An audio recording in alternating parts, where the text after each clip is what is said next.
Matt, it's good to see you here. I'm glad you joined us on the summit because you help people take the first step in what I call the productization of their message. Most people are very good at going on the stage, but the next thing that I believe establishes them as a credible thought leader is by publishing something, primarily publishing a book. And most of the time, we're not going to get picked up by Random House or Penguin or a lot of these large publishers because we're not famous enough. So we have to self-publish. And that's what you're good at. You work at selfpublishing.com to help authors, speakers, coaches, thought leaders, business owners to publish books. So I wanted to bring you on because you're an authority in that area, and I figured it would be great for people to know that they can do it themselves. You don't have to wait to be chosen by a big company. Yeah. You can go out and do this on your own. So give us a little bit of your background. Go ahead. Yeah, absolutely. So I'm one of the few in the company who's actually always wanted to be an author. Many of us are now authors. Just you tend to spend a lot of time around uh, the authors that we work with, and by proxy, by osmosis, you find we all have something to share. So I was trying to write a book since I was like 14. Didn't get anything published till I was 29. One of my former colleagues at an insurance sales company ended up working at selfpublishing.com and brought me in. And like literally within 4 months, I had my first book published after 14 and a half years of failing.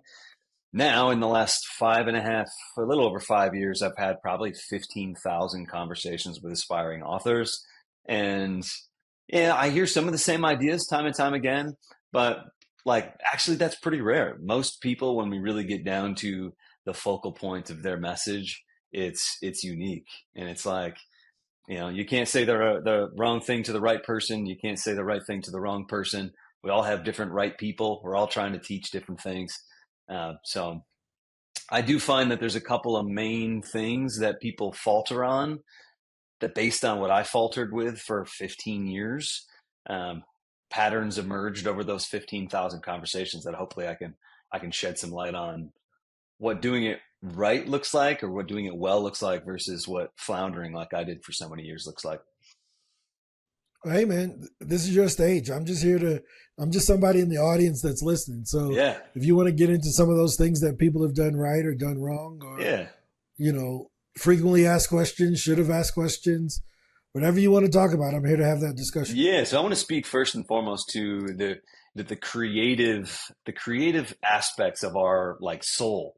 As grandiose as that sounds, um, I'll share a little bit. So what I hope to get to by the end of this conversation is really how to add six figures in income by publishing a book. And yeah, that's great. I think we all want to find ways that we can passively grow our income. But writing a book can be something that's so much bigger than that. There's this great book, The War of Art, that maybe some of you have read, have listened to. But in the first couple of pages of this book, Stephen Pressfield's talking about like facing your creative calling in life. It's seriously difficult. You're going to find that resistance crops up. Suddenly you're like, oh, I need to go do the laundry. I need to go get my oil changed. There's so many things that prevent you from just sitting down in the chair and working on that thing that is most important for you to work on. But he makes a bold statement. He says, if all of us just sat down and faced the resistance and got through it and pursued that thing that we're like meant to do, we wouldn't have war, we wouldn't have poverty, we wouldn't have greed, division, racism, all these things. He says back in like the early 1930s, there was a young boy living in Vienna who took all the money he had saved throughout his life and went to art school. But fast forward to the modern day, none of us have probably ever seen a painting done by this German boy, um, because it was easier for him to start World War II than it was to tackle a single blank corner of canvas. And if you don't know who I'm talking about already, it's Adolf Hitler was supposed to be an artist and obviously got seriously off track. So Zig Ziglar said this He said, writing my book was the most profitable thing I ever did. And that would have been true if I never sold one copy. So yes, we are going to talk about how to actually productize this book, how to productize your message, as Ron said. But this is also true, what Zig is sharing here, that this is something that you do for the sake of your soul. This is something for the sake of delivering that message that you feel like is so valuable to the world. Sometimes we can have like a learned helplessness, feeling like, man, the world has so many problems and I don't think I'll ever be able to solve them. You just have to do something. You just have to do one small thing. Not that writing a book is a small thing, but it's maybe the most vital thing that we can do for the sake of being in service to our fellow man. No, I think that makes a lot of sense. I read that Stephen Pressfield book several years ago. It was actually being promoted by Seth Godin at the time, and I bought it, and it was either Seth Godin or Tim Ferriss. But I remember buying the book. It ain't even that long. It's like a really short little book, and I went through it, and it gave me a lot of perspective. And I think sometimes profit motive can get in the way of the art of what we should be doing. Because we're like, well, I need to make money tomorrow. So I need to do something tomorrow to make money. And then you end up doing something that's supposed to make money that doesn't make money, right? When you'd have been better off doing the thing that wasn't going to make you money right up front anyway. But it could have opened up some other opportunities. So I think that's a good perspective. Yeah. And to quote C.S. Lewis, I'm filled with quotations. He says, if you aim at heaven, you'll get earth thrown in. If you aim at earth, you'll end up with neither. Obviously, C.S. Lewis had a Christian bent to the things that he taught, but the message applies no matter what language we speak it in. You aim at something that's truly in service of your fellow man, then you end up getting earth thrown in, and you have some material, some physical success there. But if you just aim at that, like people that come in and they say, I really want to write a book because I want to make money. Like, why? What's the problem that we're solving here? What's the pain that we're alleviating? What's the heaven that we're helping people toward and the hell that we're helping people away from? Because those are really the two things that motivate people is I don't want to look over my shoulder and say what I don't want, but that's how a lot of people establish their goals. Well, I don't want to be this anymore. What do you want? That's the motivation to read your book is what they're moving toward.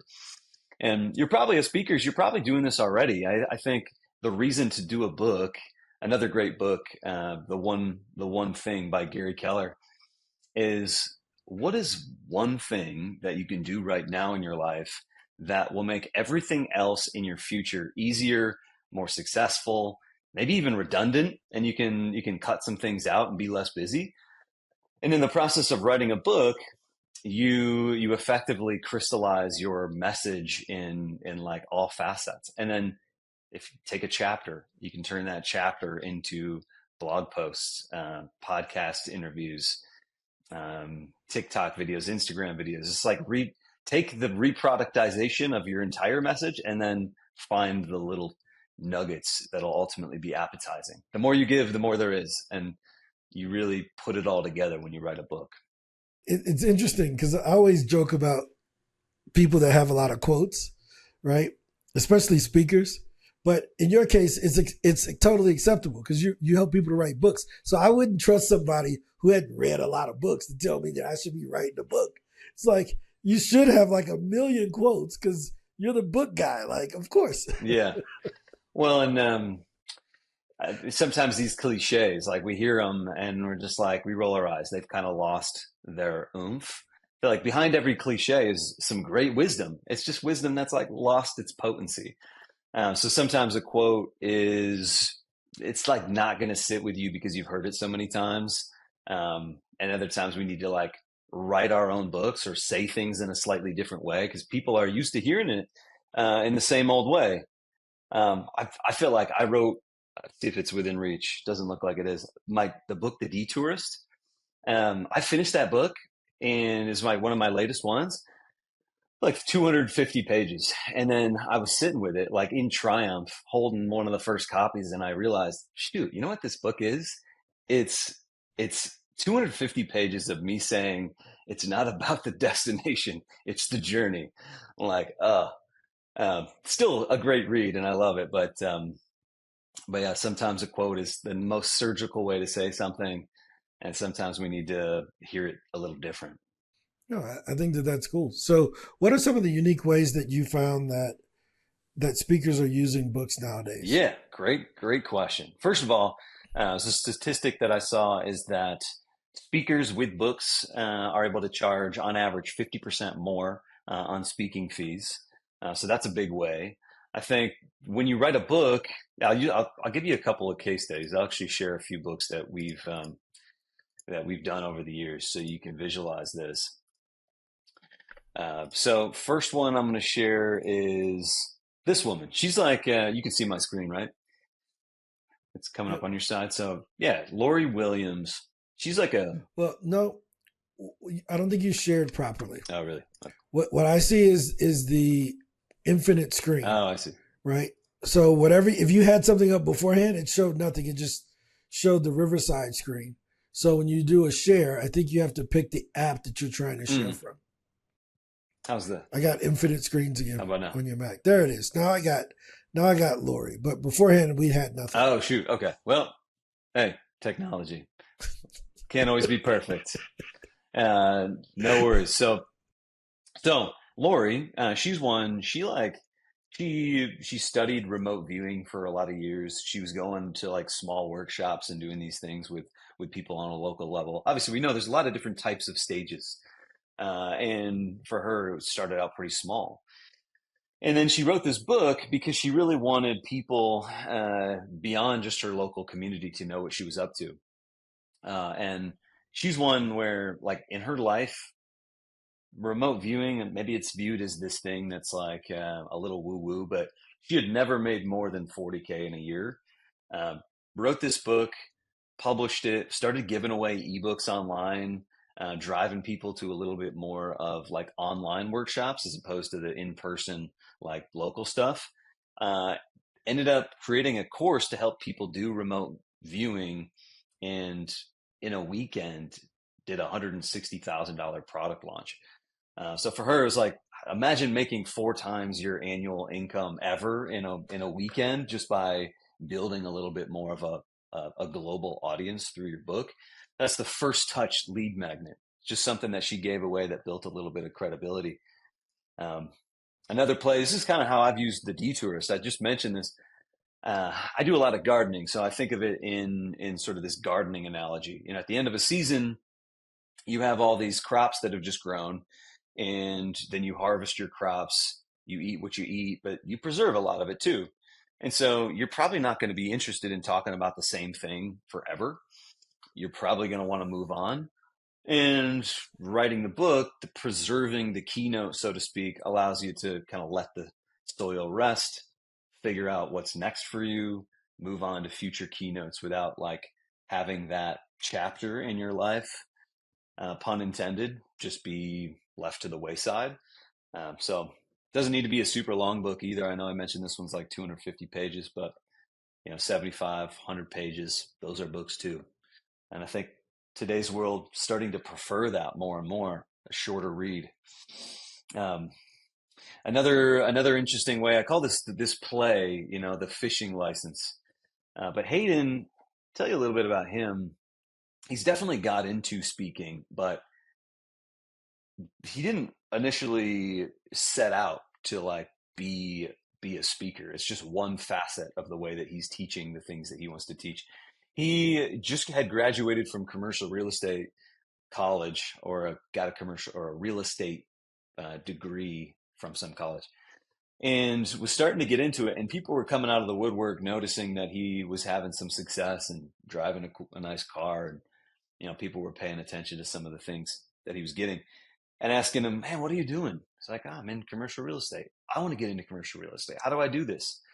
Um, and had so many broken record conversations that he's finally like, man, I'm kind of like tired of having the really basic conversation. So he wrote this book, basically put together an outline, wrote a book in like a week, I think over Thanksgiving break one year. And then now has sold about 40,000 copies of this book. But in the process of promoting this book, had people then read it, come up to him, ask slightly more advanced questions about real estate, and they'd say, "Hey, okay, now that I read your book, how do I do this next thing?" So we created a mastermind.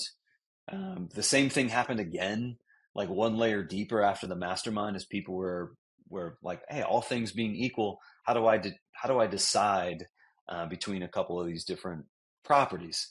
He created a course, then he created a software, and I just got a text from him a couple of months ago saying, "Hey, show up and learn how I built my 8-figure book funnel." And out of curiosity, I showed up, and he was just like teaching the things that we teach. He was just the perfect pupil, and now to think, built an 8-figure book funnel. So I think it's a really good way to build trust, and then lead people to that next thing. We when we go to events, this is one of the guys that we've So, yeah. so really quickly, did, he made 8 figures from the book, or the book led to him doing deals that generated the 8 figures? Because I know someone's probably Uh, thinking that. Because I'm like, right, go ahead. right. Yeah, trying to crunch the numbers too. I got to unpack that text too, and I could just ask him. But I know he's sold about 40 something thousand copies of his book. His course is about $1,000. His master, Okay, so yeah, he has other products that are coming through that funnel. Okay, that's what I was just trying to. I'm like, he did 8 figures from the book, or did he do no, it from ancillary sales, of course, training, real estate, other things that may have come through that funnel? Makes sense you'd have, because he's generating leads. The book is generating leads, right. Yeah, yeah, yeah, for sure. like Russell Brunson does with Expert Secrets. Right, that's a book at the top, and then underneath, he's selling a bunch of other courses, software, and a bunch of other things. Because I think you mentioned he had software too, so Yep. makes sense. Yeah, and his book is like I read it in probably 2 hours. It's built to be introductory. Like he's not the kind of there's books out there that give away everything, and I think you mentioned Russell. Russell is like famous for saying, "Put all your best stuff in the book, and then people will pay you again to teach them the same thing on a deeper level." Um, that's a fine strategy. That's not what Hayden's book is. Hayden's book is like, "Hey, you want to get into real estate? Well, here are the 50 basic concepts. If you want to," and then like maybe 10 times throughout the book, he redirects people and he says, "If you want to go deeper on this subject, go to haydencrabtree.com/resources." And you get in there and you add your email, classic kind of lead magnet strategy. A couple days later, you'll get a text or an email that says, "Hey, check out my course. Now there's the mastermind. Now there's these other things." So definitely not through book sales. No, just wanted to make sure. No, that makes sense because I think that that's really, really, really important for speakers to know that it may seem like something for free on the front side or for a low cost on the front, but it can end up turning into this huge revenue generating thing. It's the first pump in the whale that gets the whale going, and then everything goes. So. Yeah. Yeah. And without sharing screen here, I mean, a couple other plays that people run with. There's a guy, another real estate book, but it's called Growing Wealth and Self Storage. And he's kind of have like two paths.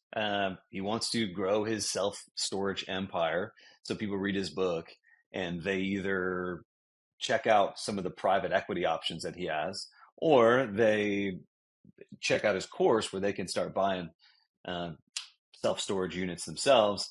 It's just like, where's the book going to lead? If it was a billboard and it's in somebody's line of sight and it's exactly what they need in the moment, now they build a little bit of trust with you. Uh, you know, Stephen Covey's son wrote this book called The Speed of Trust that I think about all the time. How fast does the business world move? Well, it moves at the speed of trust. So, what can you do right now that'll build more trust with the people that you're going to work with? And back to this idea of the one thing, like writing the book and then reproductizing that book in dozens of different ways can ensure that your activity, writing the book, is creating the content that will build trust with everybody, no matter where they're looking. Not everybody reads. Some people listen. You'll have your audiobook. Some people scroll. You'll have your reels. Um, but Yeah, I guess the last thing is obviously everyone knows selling books in the back of the room. That's kind of a classic move. But even at events, walking around giving books out, and when you have an audience that's like relevant to what your message is, that book is going to go up on their shelf. How else can you install a billboard in someone's living room? You hand them a book. There's a bunch of billboards back here that I paid for. Exactly. They're in the back, and they never knew that. I mean, and I bought most of those books, so it's like, yo, you know, everyone throws away business cards. I got a gang of business cards that we just toss away. And I was told when I was a financial advisor is that a book is a 200-page business card. Nobody has a business card display in their Yeah. house, but we all have bookshelves. And yeah, I think it makes a lot of sense. Yeah. And if you sign that book, people like psychologically cannot throw away a signed book. I mean, I've put books up on my shelf, or I've taken to half price books and I donate them. But if I've met the author, I'm keeping that book. Well, but I think it transforms from a book to a gift at that point. Yeah. Right. And no matter, even if the gift isn't that valuable to you, usually hold on to it. You're like, oh, such and such gave me this. Right. Because it feels disrespectful to throw away a gift. That's true. It doesn't feel disrespectful to throw away something you just got for free that wasn't with the signature converted into a gift. So I can totally get Yeah. it. And we got space for them. I mean, we all have bookshelves, hopefully. If you don't, you really need to read more. So it's a gift that already has a place. So what are some of the things that people run into, some issues that they run into trying to self-publish, Yeah. and why they should use someone like you guys? Because, nowadays with Chat GPT and all this other stuff, people can write outlines and do all these things in Kindle publishing. Yeah. What are some of the self-publishing pitfalls? So to kind of take a look at all your options really quick, great question. So you have traditional publishing, which you're going to find a literary agent, and then that literary agent is going to shop your book around. And if they find a publisher, that publisher has usually been scheduling themselves out, maybe a year in advance. So literary agent shops your book, you get the deal. Now your book is going to come out a year later, usually. And maybe you're still interested in talking about that same thing a year later, maybe not. The timetable doesn't always work for people. And nowadays, when you become really attractive to a traditional publisher, if they're seeking you out and they're saying, hey, we want to do a book deal with you, in my mind, knowing what I know, that's a great reason why you should self-publish. Traditional publishers will keep the lion's share of the royalties. They'll muddy the waters on rights a lot of times, and you won't have the ability to like build something on the back end of your material because they'll own some of it or all of it.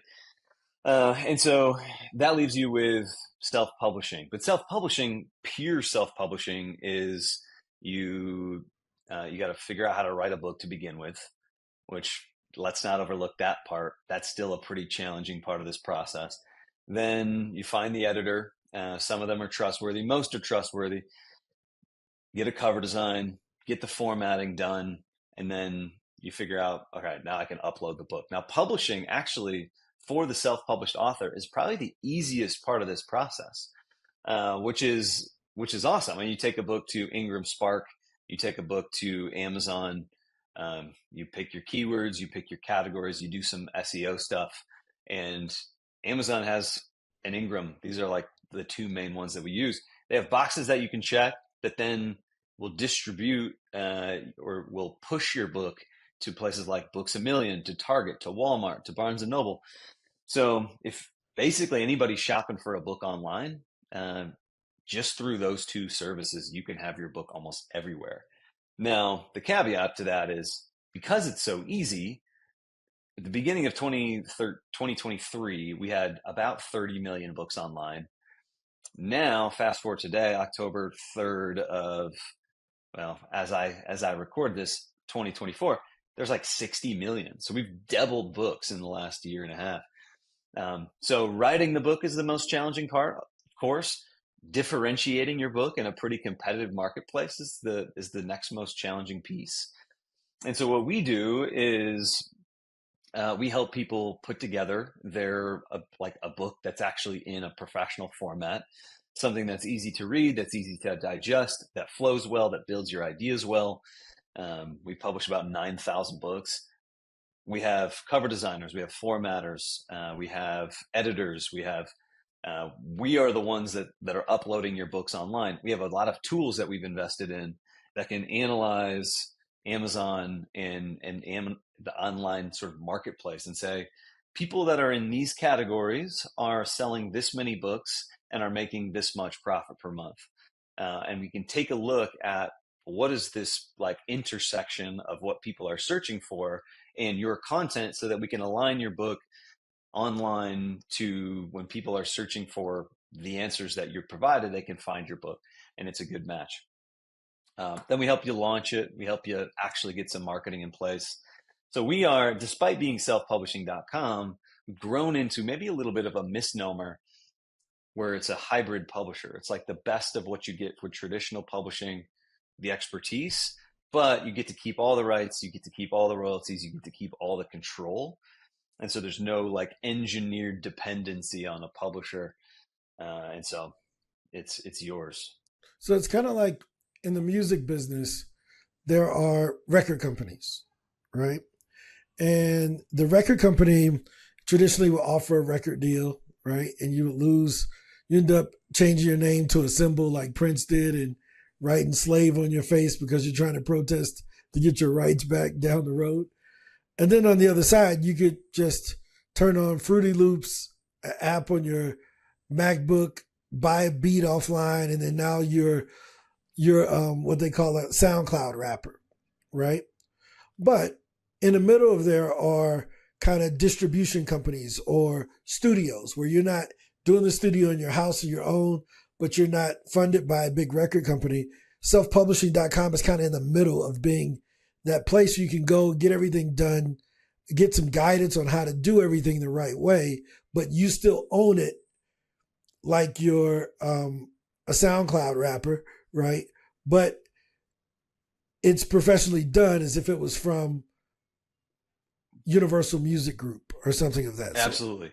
Yeah. And that, I feel like that analogy, it tracks. Yeah. The music industry, the book industry, as we become more and more and more connected, these things have parallels. It's like taking out the people that used to gatekeep the industry and putting the impetus back on the creative, the speaker, the rapper, the musician, whoever it is.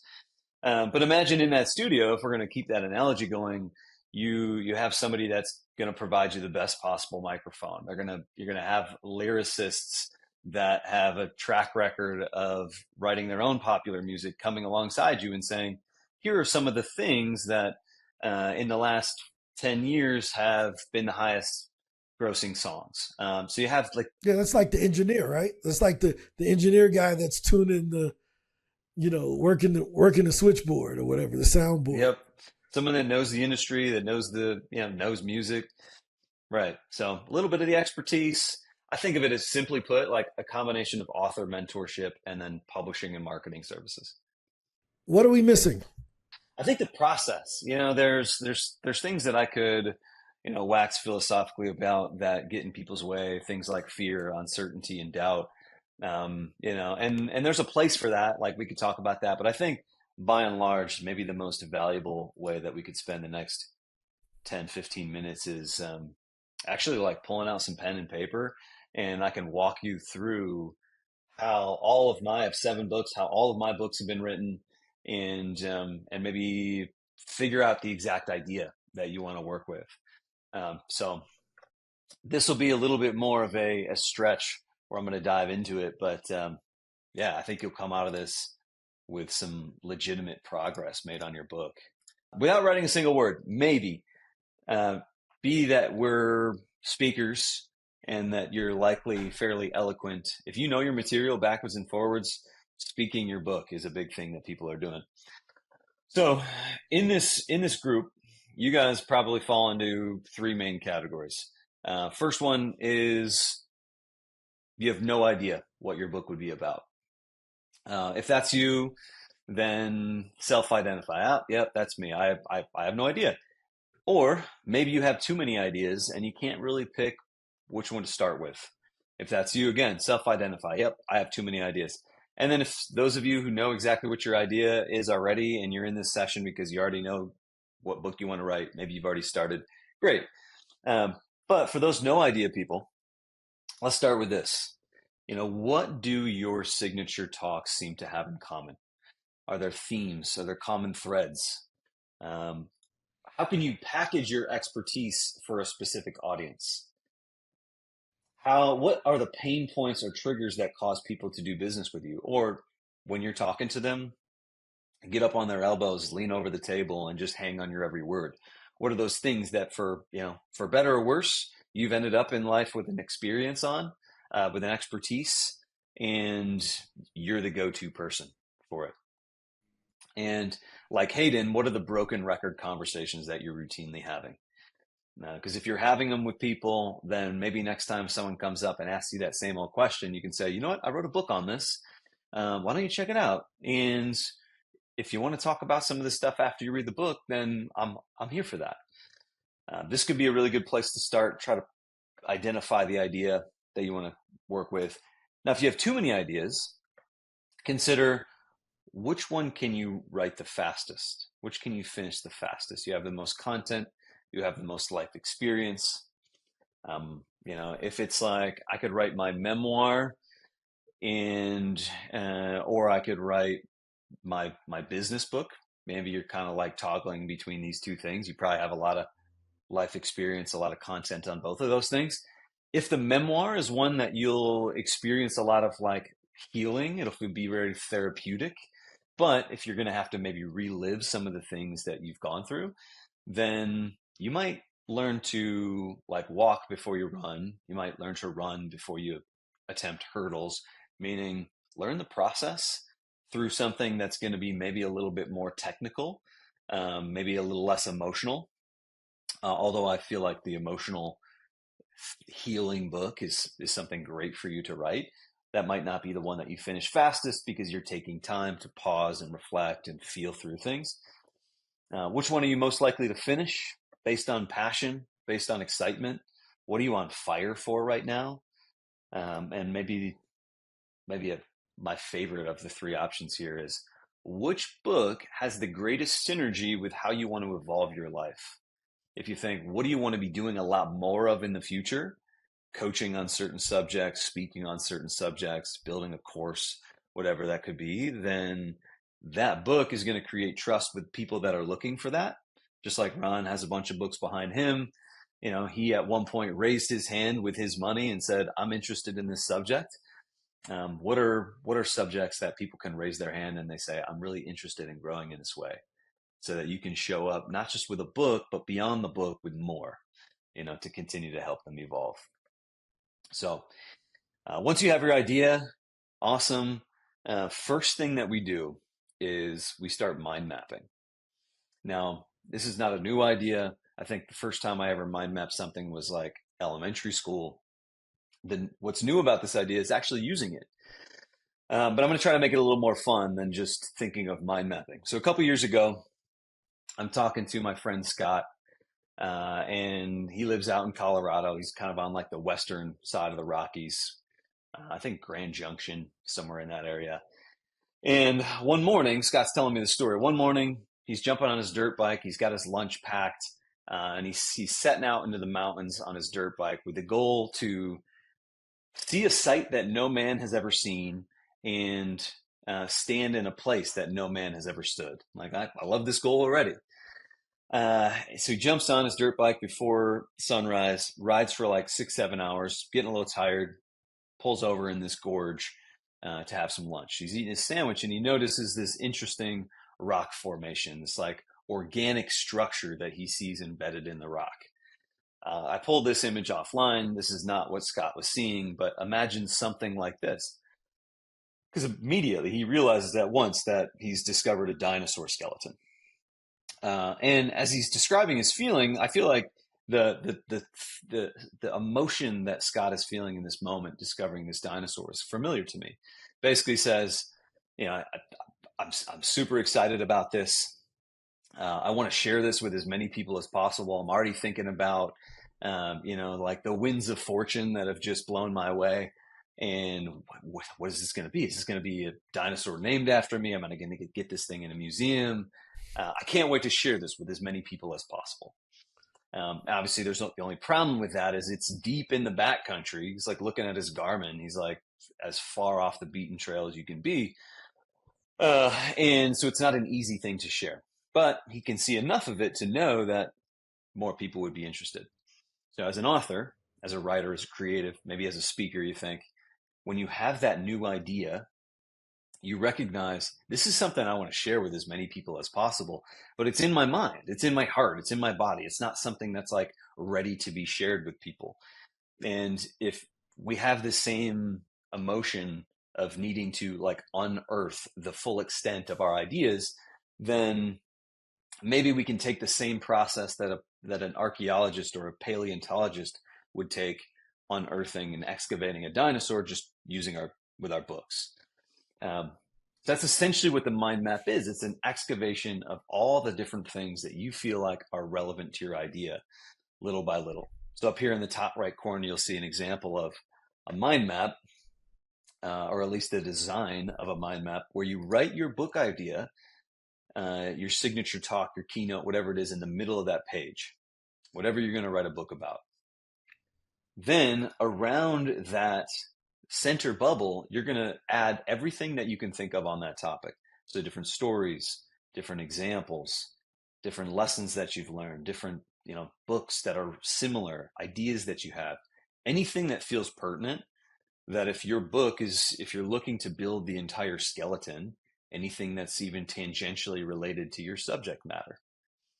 So here would be an example. If someone said, I'm going to do a cookbook on all the foods I like to eat and all the foods I like to cook.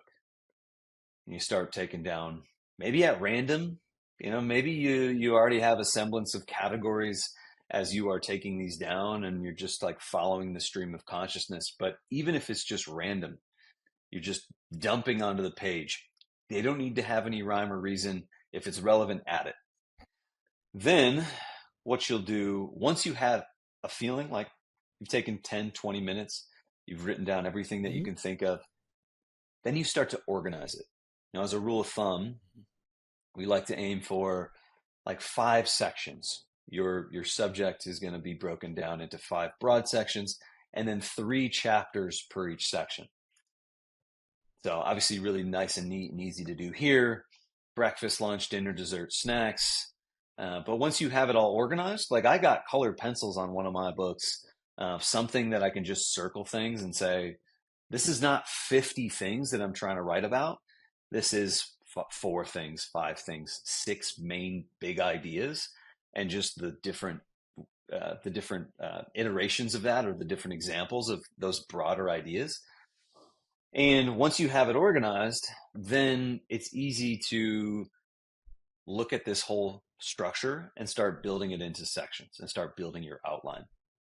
Now you might be able to say, this is, skeletally speaking, these are the foundations. So these are the things that I want to teach first, that are most important, the basis for the rest of the teaching. This is the spine. This is sort of the through line through everything that holds it all together. This is the theme.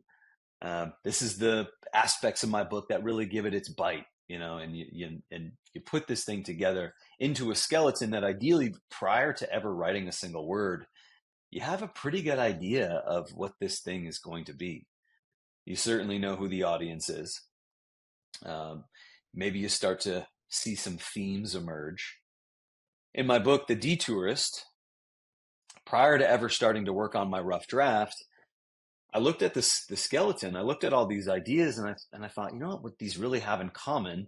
The reason I want to write this book to begin with is it seems like throughout my life, I have imagined that everybody, the happiest people I know in my life, are the people who have watched their life unfold exactly according to their plan. And in my late 20s and 30s, I realized that wasn't true. The happiest people, whatever ended up happening in their life, they would look at it and they'd say, what is this here to teach me?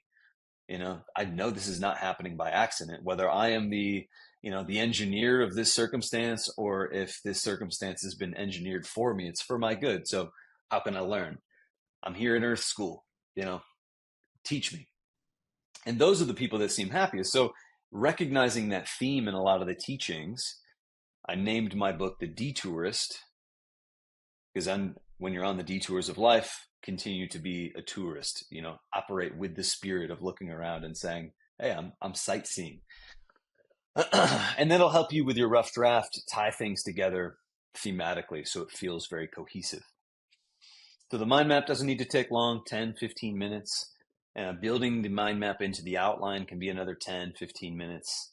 If you're writing the book and you have 15 chapters, and each chapter is going to be like 45 minutes to 90 minutes, then you can forecast exactly in the future, if you're scheduling this out, when you'll have your rough draft done. And if you're like Hayden, you're like some of these people that are going to work on their book really quickly, each chapter may be about 10 minutes. And so again, you can estimate if the ideal length of a book is 15 to 60,000 words. It's a pretty broad range, but we're looking at 15 chapters, 1,000 to 4,000 words per chapter. If you write 150 words a minute, or if you speak, speak 150 words a minute, then you can speak this entire book in like hour and a half to 4.5 hours. So breaking it down in that way and helping you see, when I show up on a Monday and I have my outline and I'm going to write chapter 1 this week, 3,000 words, then you'll know exactly when you're done with chapter 1. You'll also know what not to accidentally bleed into. Like if you're writing a chapter on this thing and chapter 15 is something similar, you're not accidentally going to talk about this other stuff, because you can keep it really well organized. Then it's just a matter of carving out the time, getting on a schedule. Trying to think of who said, what gets measured gets managed. I think Peter Drucker. And just keep a place where you're measuring your progress every day, and you'll manage it. I think one of the biggest things, like, people get started and then something other shiny object comes up and we get distracted. How important is accountability when it comes to these things? Yeah, I would say actually probably the reason that I took 14 and a half years on my first book was a lack of accountability. I mean, I was like 14 to 28, basically 29. And so I was the only person I knew in my world that was writing a book. We're really good as people at doing things for others. And so if you have somebody in your life, or, this is what our coaches do too. When I was going through the process, every Friday I had a call with my coach, and my coach would ask me, how's your book coming? I literally still hear his voice in my head. How's your book coming? How's your book coming? Did you hit that goal that we set? And I always wanted to say yes. I really didn't want to let him down. And so even though I was writing the book for me, and for my audience in like a sort of micro way, it was the steady progress to make sure my accountability partner wouldn't be like, oh, come on, like disappointed in me. Hugely important. Next to knowing that you're doing the right things. Like, don't confuse perspiration with productivity. You can be working really hard doing the wrong things, not getting anywhere. Yeah, I think that's where the financial commitment comes in, right? Because by putting money forward, it has to be a topic you care about, right? Yeah. So that's the first part of the financial commitment, is that, if I'm going to invest this money, it better be something I care about. The second thing is that you don't want to feel like you wasted your money if you don't show up to any of the meetings, right? Yeah. So buying a coaching or a done with you process or program, the primary function of it is accountability, right? It's a demonstration publicly that you care about the topic enough to invest in it, but also you hired someone to make sure that it gets done. So I think it's really important, because someone's listening to this, they're going to say, oh, I can just do this on my own. Yeah, but you haven't. And maybe the reason you haven't done it on your own is because there wasn't any accountability. Because we've all had the idea that we should write a book or we should turn our talks into a book. And there are free resources on YouTube University, and you can Google and find all the stuff. But why haven't you done it? Probably because it's missing some accountability. Yeah. So I think that part is really, really, really underestimated. And I'm glad that you talked about that. Yeah, yeah. Well, and I think, was it Tony Robbins who says people who pay attention? I think that's really true. That'll be on the backside of people buying your book too, is these people are buying your book. They're investing something that's valuable to them. Maybe the two most valuable things that they have, time and money, into learning a skill. And if you can come in and at some point in that process and say, hey, this is something that's important to you. Clearly, you're putting time and money into it. Here's how I can make the time and money that you put into it that much more effective, and introduce them to other things that you're doing. Certainly we do that in the spirit of practicing what we preach, but same thing happens down the road for you through your book. Yeah, that makes sense. Is there anything that we're missing as we close? Any final words? Yeah. So this is a perfect segue. At this point, I'm going to share something with you guys. So one of the things that we do is make time available for new authors, aspiring authors, to get their ideas down and make sure that the time, the energy that they're putting into this, when you have an hour, is actually going to move you an hour closer to getting a book published. So if you want to grab some time here with me or the team, it's going to be, let's help you flesh out your idea. Let's help you identify your audience. Let's make sure that the idea that you're working with has legs.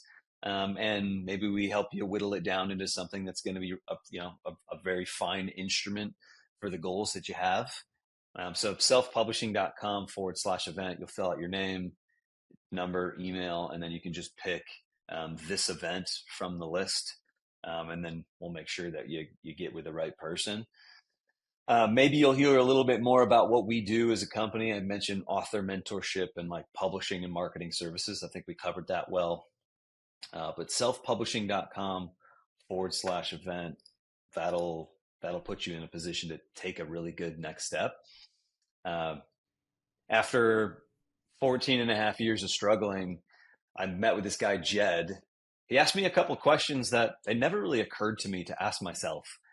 And then those answers like really cultivated an overflow where I didn't need to like muster up the energy to write my book.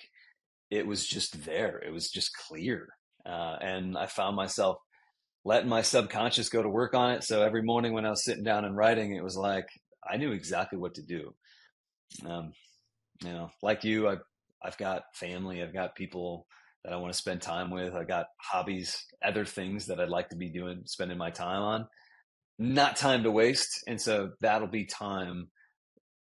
I'll make a bold promise. The 45 minutes, that'll be the most valuable 45 minutes you spend on your book.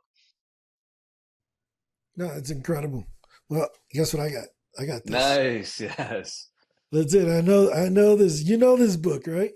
I got that book. That's Chandler's book about publishing your book. So I'm a believer in what you guys are doing. And I think it's going to, you all help a lot of people already. I can't say I think it's going to help. It already has helped a lot of people. Yeah. And hopefully those who are watching this, they take action, because it's hard to quote someone that you haven't read, right?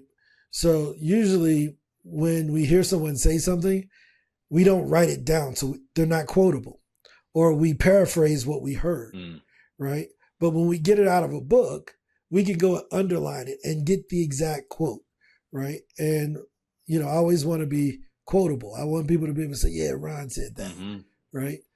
So the best way to do it is to have a book. And, one of the best ways to do it, to get a book, is to go to selfpublishing.com. So, Matt, I appreciate you taking the time, to build a relationship with us here at Speaker Hub after our conversations about podcast and all these other things that were important in building our friendship and our relationship in business was finding things that we both had in common and we could talk about. Yeah. So thank you for the time. Yeah. Ron gives great podcast recommendations. Don't ask him for one.